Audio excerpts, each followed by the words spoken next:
Olá pessoal, tudo bem com vocês?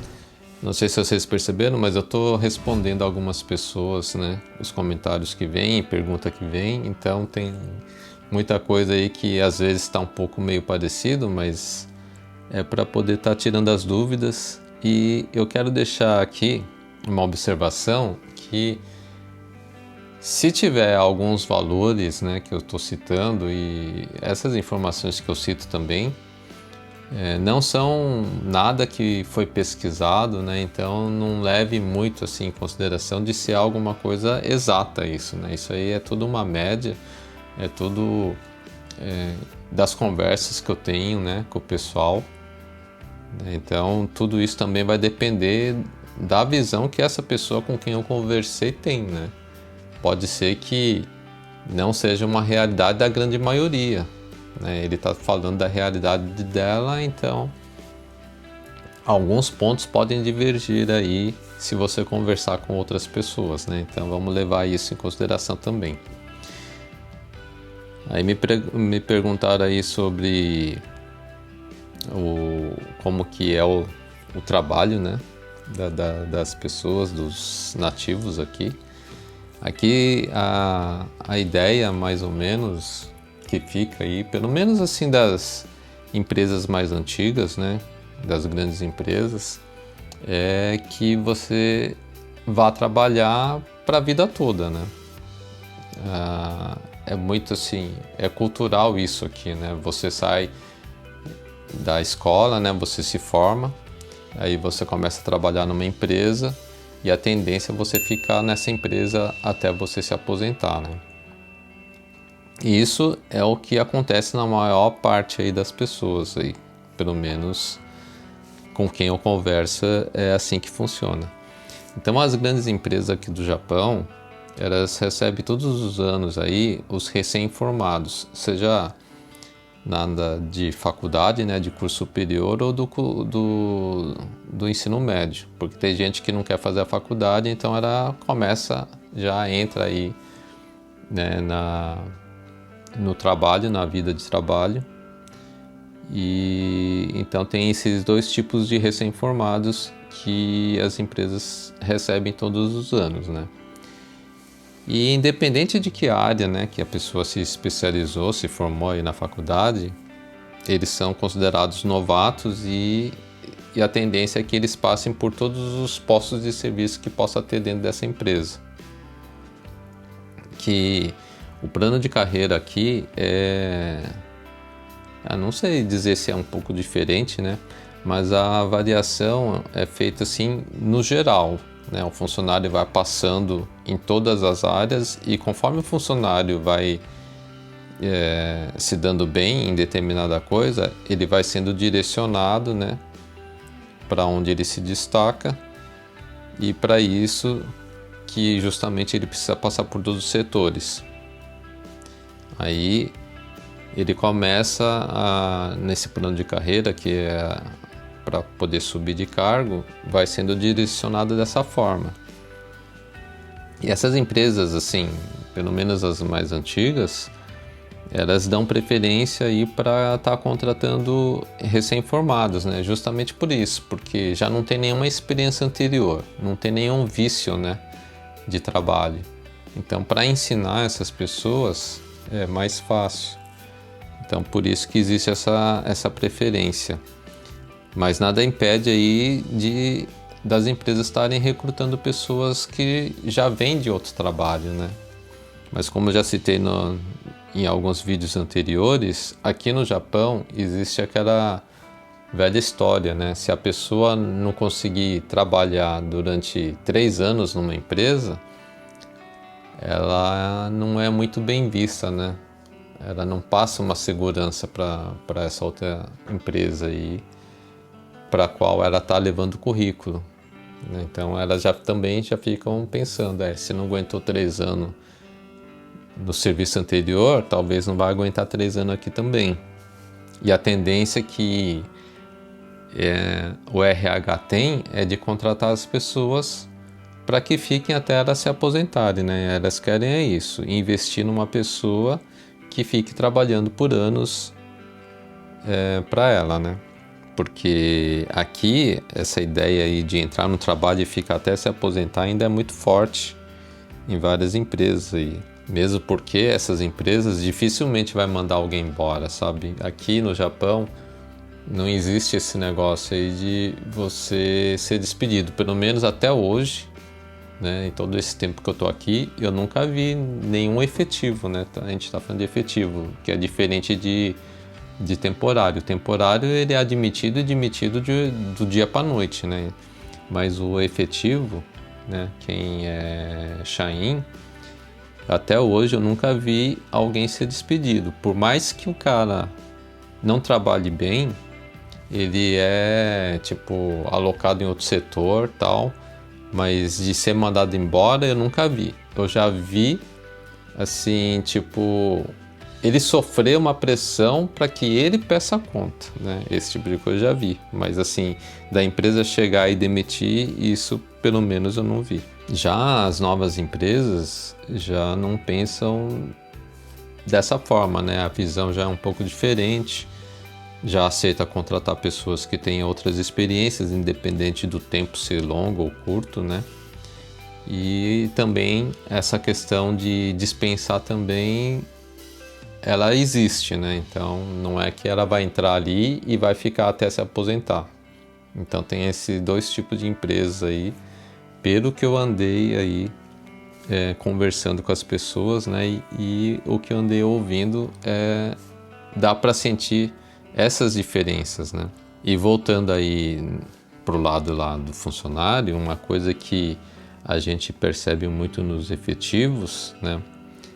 E que eles não gostam da questão de que quando uma empresa é muito grande, ela tem várias sedes, né? Filiais. E geralmente eles são transferidos, né? Eu já ouvi várias pessoas aí que não queriam ser transferidos, né? E que precisavam ir para outras cidades, assim. E você tem que acabar mudando, né? E muitas vezes a pessoa tem filhos, né? Então, às vezes, vai só a pessoa que vai trabalhar, muda para lá, né? Fica morando separado e volta no fim de semana, caso a cidade seja perto. Agora, o problema maior é quando você muda de província, né? Vai para um lugar mais distante, aí você tem que mudar toda a família. E aqui no Japão, essa questão aí de quem tem filhos, difícil não. Geralmente os pais não gostam de mudar de endereço por causa da escola, né? Para adaptação da criança, tudo. Então isso aí é um ponto negativo aí para quem vai trabalhar numa empresa grande e corre esse grande risco de transferência. E além desse ponto negativo da transferência, uma outra coisa assim que às vezes quando você conversa com os japoneses eles ficam admirados, porque é muito diferente, né? Com a questão das folgas, né? Porque aqui existe folga remunerada, que a gente conhece mais como as férias, né? No Brasil a gente tem dias corridos, né? Pela lei, você tem direito a cada ano tirar um mês de férias. Às vezes, na prática, isso não acontece, né? Você acaba vendendo alguns dias das suas férias, mas teoricamente, por lei, você tem direito a ter um mês de folga a cada ano. Aqui no Japão, você tem 20 dias de folga, né? No caso dos efetivos, 20 dias de folgas por ano.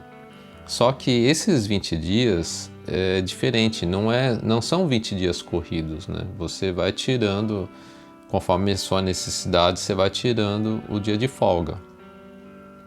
E dependendo aí da empresa, você não consegue tirar assim, você chega e fala, eu quero tirar a folga dia tal, né? E pronto, tá certo ali. Você tem que avisar antes, né? Comunicar a empresa antes, a empresa vai ver se você pode tirar ou não. Geralmente eles deixam tirar, porque como todo mundo vai tirando picadinho assim, conforme a necessidade, raramente coincide das pessoas tirarem no mesmo dia. Quando acontece isso, conversa e sempre acaba se dando um jeito.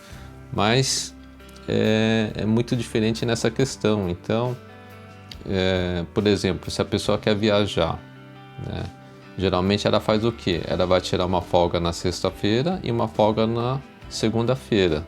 Emenda com sábado e domingo, aí você tem 4 dias. Então, a pessoa consegue aí fazer o passeio dela de 4 dias. Que é muito diferente de você ter o direito de uma férias aí com dias corridos, como é o caso que acontece no Brasil, né? Então isso também é uma coisa que é um ponto negativo aqui do Japão. Mesmo porque esse tipo de folga, em várias fábricas aqui, eu digo fábrica, eu sempre comento, né? Porque eu trabalho em fábrica, né? Então o que eu estou falando aqui vai ser mais baseado nisso aí, né? Em fábrica. E tem muitas fábricas que é difícil o funcionário pedir esses dias de folga, os 20 dias por ano. Geralmente eles tiram só quando precisa mesmo, tem a necessidade de tirar. Então acaba perdendo essas folgas aí, né?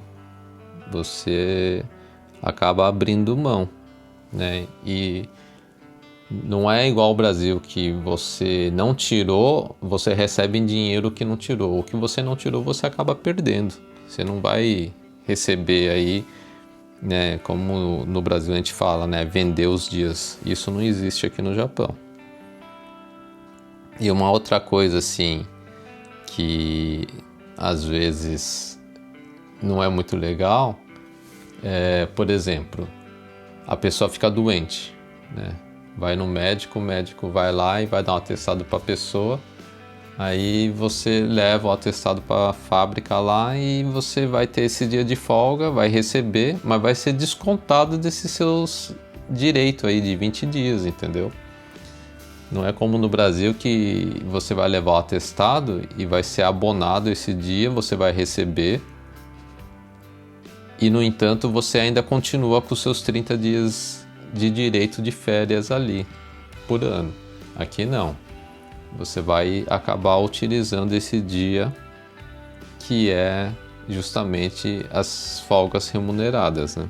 Aí, se a pessoa costuma tirar muito, vai chegar um momento que, sei lá, de repente, que nem teve casos agora recentemente, sempre tem aí alguém que está pegando influenza, corona, e aí você não pode trabalhar, né? Você tem que ficar de molho durante 5 dias. Esses 5 dias é descontado essas folgas remuneradas. A pessoa que não tem mais, vamos supor, ela já tirou praticamente aí os 20 dias, então ela já não vai receber, né? Eu não sei, no caso de efetivo, talvez exista alguma outra forma aí, um pouco diferente, mas pelo que eu estava conversando lá com a pessoa, parece que não recebe não.